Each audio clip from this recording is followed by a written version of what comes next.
Did you know that if you can solve a problem like this, 18 times 13, you can also solve a problem like this, 1 8/10 times 13 hundredths? The reason for this is because all base 10 numbers behave the same way, which means if we can multiply whole numbers, we can use the same rules to multiply decimal numbers. And today, I'm going to show you how.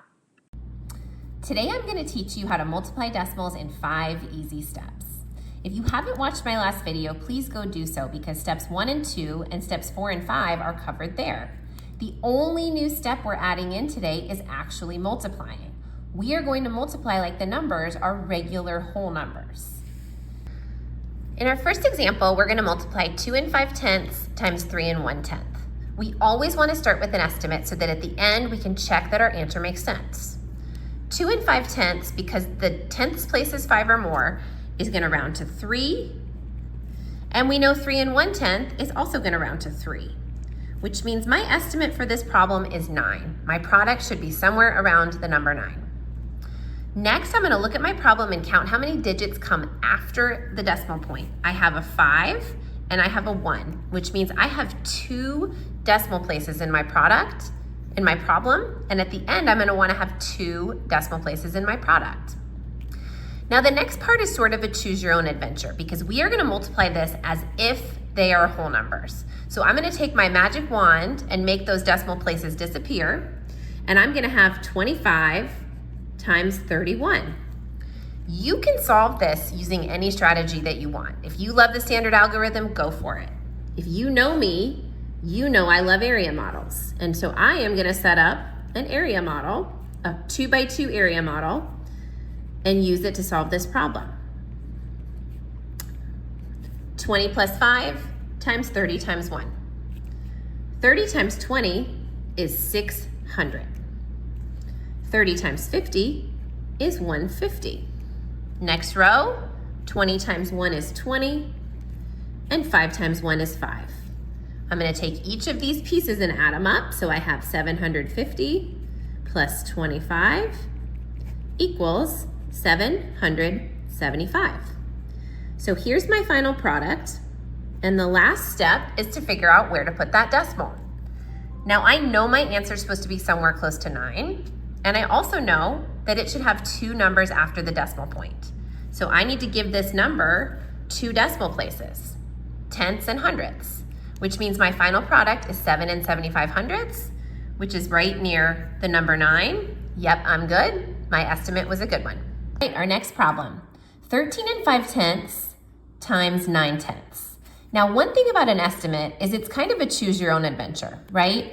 13 5/10 rounds to 14, but it also could round to 10 depending on what your other number is, right? I don't know my 14s in my head, but I do know how to multiply 14 times 1. And I know that 9/10 is really close to being just one whole. So that's one way to round it. You could also round this to 10 times 1. It's really just to give you a ballpark of the size of your product. And we know our product is going to be somewhere around the number 14. Okay, next up, I need to look at my problem and see how many digits come after a decimal point. And I see that I have 1, 2 decimal places. I'm going to take my magic math wand and make those decimal points disappear. And I'm going to solve this as if it's 135 times 9.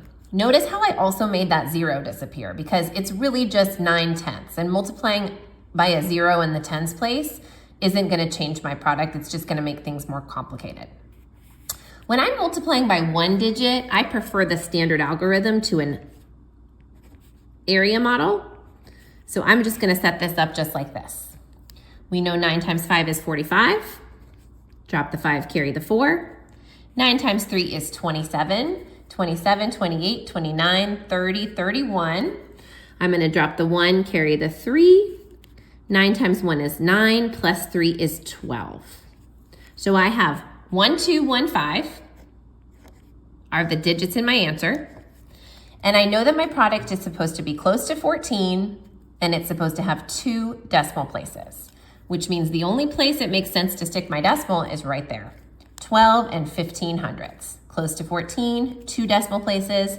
Yep, I'm all good. All right, our final example. We have 87 hundredths times 14 and 8 tenths.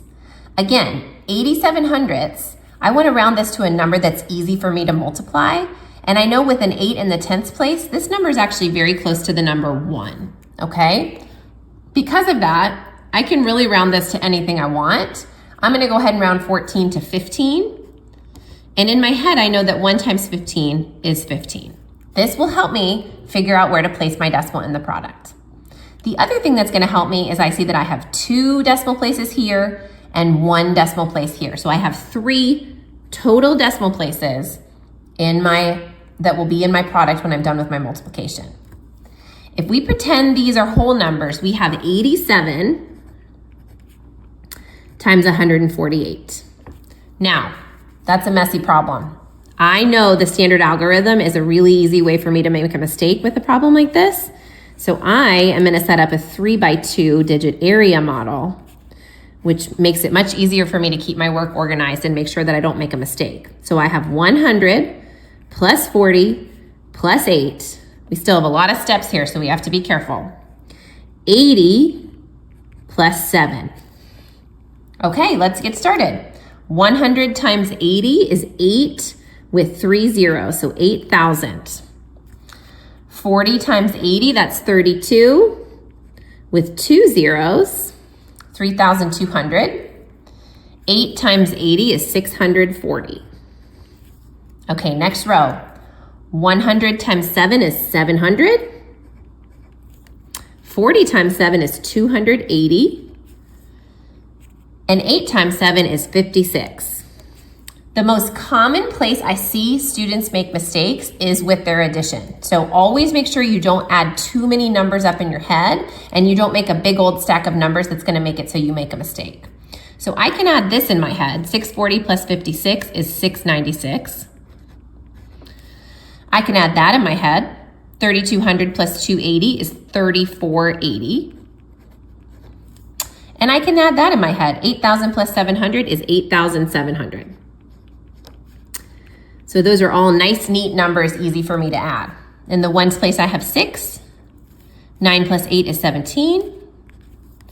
6 plus 4 is 10, plus 1 is 11, plus 7 is 18. Is that right? Carry that 1. 8 plus 3 plus 1 is 12. Okay, I have a big, long number here.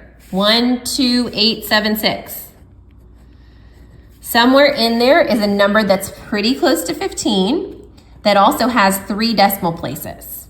The only place it makes sense for me to put my decimal would be right there. I have a tenths, hundredths, and thousandths place because my problem had 3 decimal places. And yes, it is close to my estimate. Want the worksheet I'm using in this video?